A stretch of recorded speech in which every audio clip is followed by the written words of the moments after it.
Good afternoon. Today we'll cover Chapter 4, Authorized Relationships, Duties, and Disclosures. I'm Professor V from Victory Realty Finance Academy. We seek to open minds to open doors. And I'd like to cover some of the summary of the important points of this chapter. This chapter, practically, in taking the exam, approximately 7 questions will be related to concepts in this chapter. And this chapter is important as it tells you your duties or your responsibility in dealing with the general public, as well as the required disclosures that are required as a licensee to give to the general public. I'll start off right. A person who delegates authority to another is the principal. A person who accepts the authority is the agent.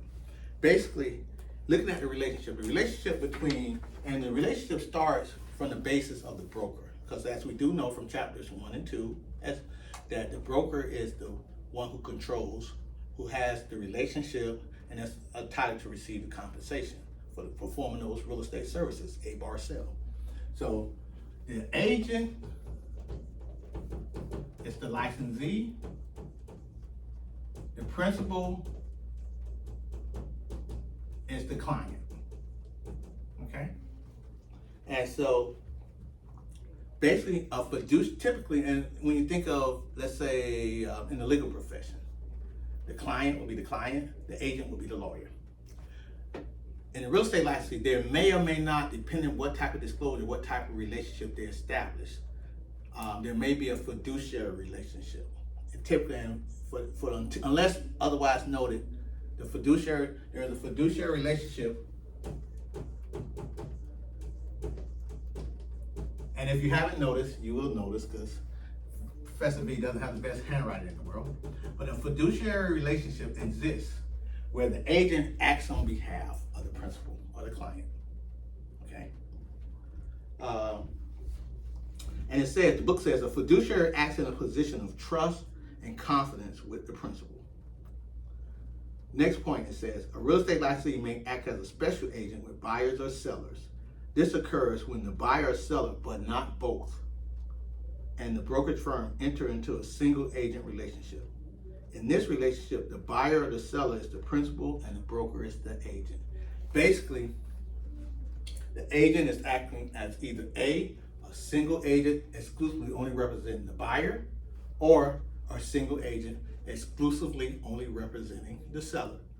Clearly in this case, since you have undivided loyalty to either party, you're acting in a fiduciary capacity. Okay? I may be ahead of myself. No, I'm not, because I'll just follow the bullet points and I'll expand upon it. In all real estate transactions, there are 3 options of which the licensee can be in the role of the real estate brokerage firm. They can be 1, could you read them for me? Transaction broker. Okay. 2. Single agent. Okay. Or non-representation. A non-representation.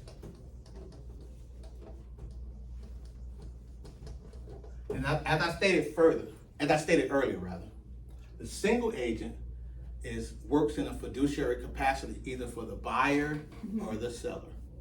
That's the most clear example of the agent principal example, as I gave the client lawyer example. You clearly work for one party and not the other. Mm-hmm. Most real estate transactions are transaction broker in nature. It can be one of the 3, but this is the most common. The transaction broker, basically, they work to facilitate the transaction, subject to the Florida laws and statutes and the requisite disclosures. Meaning that they have the duty to account for all funds, that honestly and fairly, limited confidentiality, not loyalty and obedience. Loyalty and obedience is required with a single agent. Loyalty, obedience, and full confidentiality. Because you have a fiduciary to that individual buyer or seller. Mm-hmm. The transaction broker, however, they have limited confidentiality. Mm-hmm. And they work for both parties in the best interest to facilitate the transaction. And they may work with another agent who's also a transaction broker. The caveat is this is what's going on to facilitate transactions to keep the marketplace going. And they still have to act within the regulations of the FREC laws, Department of Business and Professional Regulation laws, within the context of acting honestly and fairly the way they deal with the public. And since this is presumed to be the role that the licensee will be playing, or the licensee's associate, the sales associate, the broker associate, often no brokerage disclosure is even required. The state presumes you're acting in that capacity if no signed executed broker disclosure is given. While the caveat of that, since single agency is unique, you must have a single agent disclosure on file from the respective buyer or seller, clearly stating that you're going to represent them with obedience, loyalty, confidentiality for the single agent use and nature of your services. And the final one would be non-representation. Non-representation simply says you don't represent the buyer or the seller, but you may perform a service. Maybe you may help write the lease, may help draft the contract. Not draft the contract, but the contract is on the FL-ReBroker contract, but help the meeting of the minds between the terms of the contract, or facilitate or overview the contract itself, performing those real estate services which we previously mentioned for a commission or a fee. And you don't represent the buyer or the seller. You're non-representing either. In this case, you would be allowed for the compensation, but you still would have the responsibility to deal honestly, fairly, and account for all funds. It's the most limited perspective of responsibility for the licensee, but it's still important because one, you have that obligation to account for all funds, to deal with all parties fairly and honestly, but no confidentiality requirements, whether it's limited or in a full capacity. And obviously, since the presumption is all licensees are acting transaction brokerage in nature, whenever acting in a non-representation brokerage capacity, you must have that disclosure on file as well. Okay. So now maybe I'll read and maybe I'll licensees. Oh, one final thing. Licensee, it says it's in bold. Licensees may not operate as dual agents. A dual agent is a broker who represents both the buyer and the seller as a fiduciary. If you're a single agent, either you're going to represent the buyer or you're going to represent the seller. You cannot represent both. Let's go back to the legal analogy.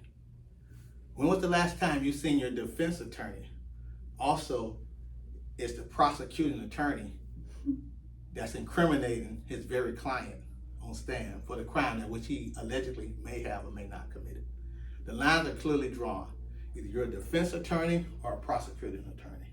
Either you're a single agent for the buyer or you're a single agent for the seller. There is an exception where you can transition from a single agent to a transition broker or vice versa for the seller or the buyer, which that disclosure where you have to give another disclosure letting the seller or the buyer know that you want to transition from single agency and that fiduciary to a transition broker to facilitate that transaction. Okay? Now I'll continue reading. A written disclosure is required for residential transactions when a single agent relationship or non-representation is chosen, which I've stated further. A residential sale. What is a residential sale? A residential sale is defined as the sale of improved properties of 4 or fewer units, the sale of unimproved residential property intended for use as 4 or fewer units, or the sale of agricultural properties of 10 or fewer acres, which I believe we covered in chapter 1 or chapter 2, if I'm not mistaken. Under Florida law, again, I think, it is presumed that all licensees are operating as transaction brokers unless another brokerage relationship is chosen. A transaction broker provides limited representation to a buyer or seller, or both, but does not represent either in a fiduciary capacity as a single agent. Okay? Now, license law requires that a real estate brokerage in a relationship has 3 duties: deal honestly and fairly, disclose all known material facts that materially affect the value of residential real property that are not readily observable to the buyer, and to account for all funds. Even in a non-representation capacity, you must do those 3 things. Licensing law also asks that a transaction broker take it a step further. They must use skill, care, and diligence, present all offers and counteroffers, exercise limited confidentiality, and perform additional duties that are mutually agreed upon. In a single agent, the threshold is even given even further. I believe the acronym is CODE. And again, I'm gonna see if I can do it off the top of my head. For the single agent, CODE. It's the highest form of agency. And the code, I believe, is C stands for confidentiality. The O is obedience. The L is loyalty. And the D is full disclosure? Full disclosure.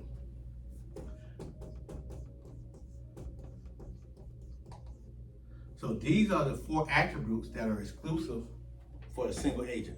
But at any point in time, whenever there's a conflict, you cannot be a dual agent. So, and again, a sales associate may be a single agent for a respective buyer or seller, and another sales associate in the same office may be one for the buyer, while one is for the seller. But in theory, they both work for that broker. The broker cannot be a dual agent. So at that point, it's probably advisable to consent and transition from a single agent to a transaction broker in order to facilitate the transaction, because dual agency is illegal. Now, we're going to take a break, and I'm going to explain the one time where the possibility of becoming a dual agent may exist on the Florida real estate licensing law.